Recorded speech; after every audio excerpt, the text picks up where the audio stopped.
Adam Caplan is our NFL insider. Everybody knows that by now, everywhere. And he's all over SportsGrid, and he's all over Coast to Coast every week. Thank God for that. You can follow him on X at Kaplan NFL. He's been covering the NFL for close to 30 years, unequaled by his peers. None of them like him because he's so much better at his job than them. Secretly, they talk all kinds of shack behind his back that how does this guy Kaplan have everything? TV shows, popularity, fame, fortune, and tons of fans that follow him on social media. And he's on Coast to Coast, and they call me a bunch of names too. They're on, saying they're on with that asshat Pharrell, this guy Kaplan. It's unbelievable.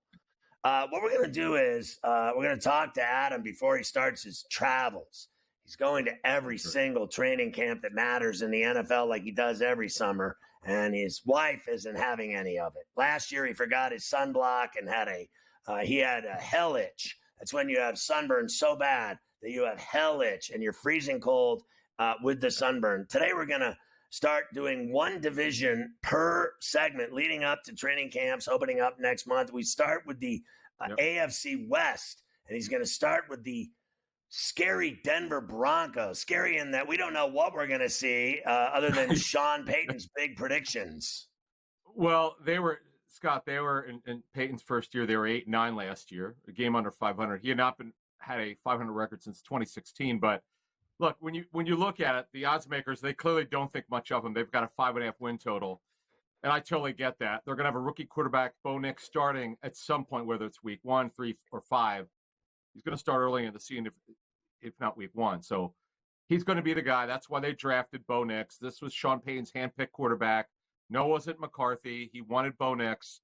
I can tell you from talking to people who know about the situation, this is Sean Payton's guy. But, around him, there's a decent young receiver core mixed in with some veterans. The problem on defense is lack of playmakers, lack of a pass rush. My personal win total would be 6, so I would agree. It's either going to be 5.5 or 6. I would agree with that with Denver.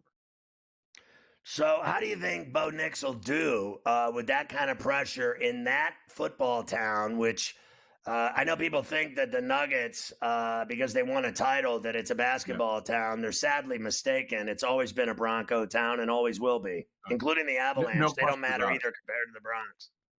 Yeah, it's all about the Broncos. If they can get it right at quarterback, they're going to move up very, very quickly. But Bo Nix was a guy that a lot of teams had a second-round grade on. But the Broncos, like him specifically Sean Payton. But overall, Javonte Williams, their fourth-year running back, final year of his rookie deal. He needs to take his game to the next level. Denver, again, around 5.5 or 6. I would agree with that total.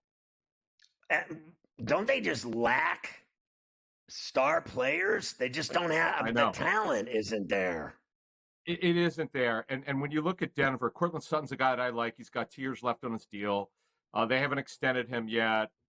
Troy Franklin, who was Nix's teammate at Oregon, he's there, who's a rookie as well. When you really look at this team, you've got Patrick Surtain Jr., who's an absolute stud corner like his dad, but that's really it on defense. Just a lack of studs. And that's how you win in the National Football League. It's star power and star players. They just don't have enough of them. I would agree with you.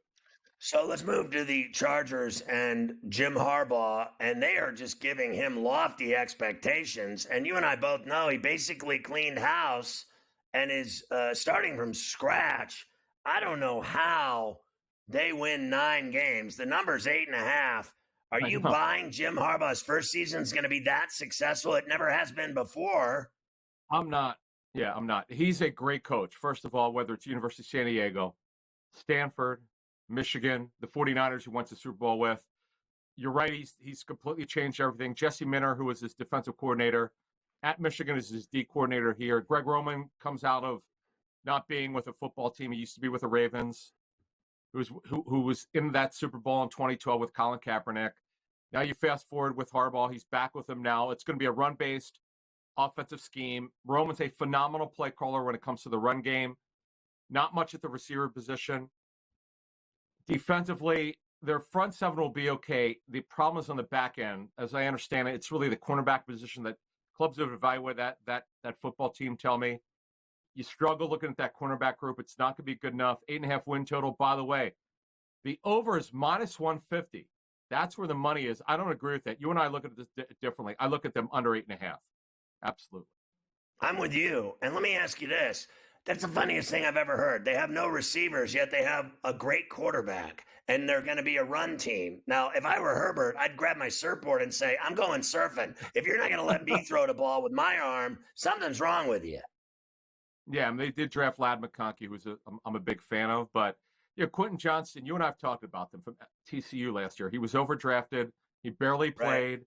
The hope is that he'll start this season. But this is mostly a 12 personnel team, 2 receivers, 2 tight ends, and 1 running back. And you're going to see Gus Edwards come over from the Ravens, of course, with Greg Roman and J.K. Dobbins. But again, this is a very average team to me. They're not going to be over 8.5.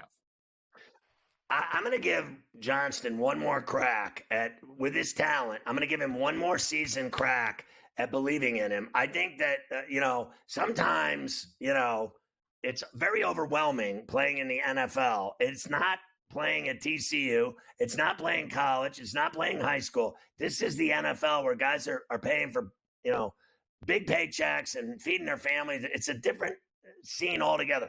I think it takes time sometimes with talent to come around. I think he might be one of those guys that will get better as another year and more experience and different coaches that can bring something out of him. That guy has talent. I don't care what anybody says. There's no way I believe he's going to suck as bad as he did last year. All right, the Chiefs, they win the Super Bowl every year. Going for a three-peat, by the way. I love their over total. Their over is -120, 11.5. Their schedule, they have a first-place schedule. Obviously, they won the Super Bowl. But it's not that daunting. And by the way, 17 of the 22 starters from last year are back. This is and by the way, the one issue they badly needed, we've talked about it now for 4 years. Where's the speed at receiver? Now they've got it. Hollywood Brown and Xavier Worthy, they made that trade with the Bills to go get him. Defensively, there is one issue, and it's a big one at cornerback. Remember, they traded L'Jarius Sneed, their best corner. That is my one issue with that football team. But other than that, they're phenomenal. They're going to be right there with the Niners again. So bottom line is, when you have 17 of 22 that have won 2 straight Super Bowls on offense, the key to this season is obvious. It's their health. If they're healthy, they're almost impossible to beat. Yeah, I mean, it's 17 of the 22 starts return on both sides of the football, yes. And look, Andy Reid's back, Mahomes back.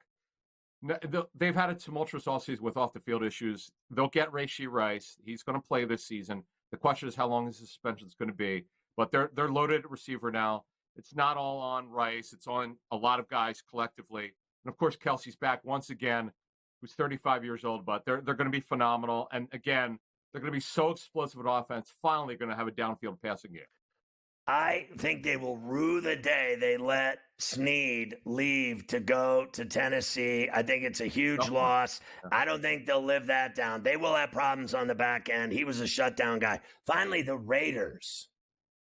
Yeah, the Raiders at 6.5 projected win total. The over is -125. The under is plus 105. Look, they're starting over at quarterback. Gardner Minshew and Aiden O'Connor can compete for it. My money's on Minshew. He's making $12.5 million. They're going to be a run-based offensive scheme. Defensively, Patrick Graham is back. He's phenomenal, their D coordinator. They've got problems at corner. They've got a good pass rush. It's going to be right around 6 or 7 wins. They're going to be right around that total. And by the way, very, very veteran coaching staff. Pierce has put together a staff with a lot of veterans, 2 former head coaches, Joe Philbin and Marvin Lewis. But again, they're going to be right around 6.5 or 7. I agree with that. I like their pass rush in particular. And I hear O'Connell has the edge right now on Minshew. You think that'll hold water at the end? I'm Minshew all the way. It's early. I'd relax on that. It's early. We haven't got to training camp yet.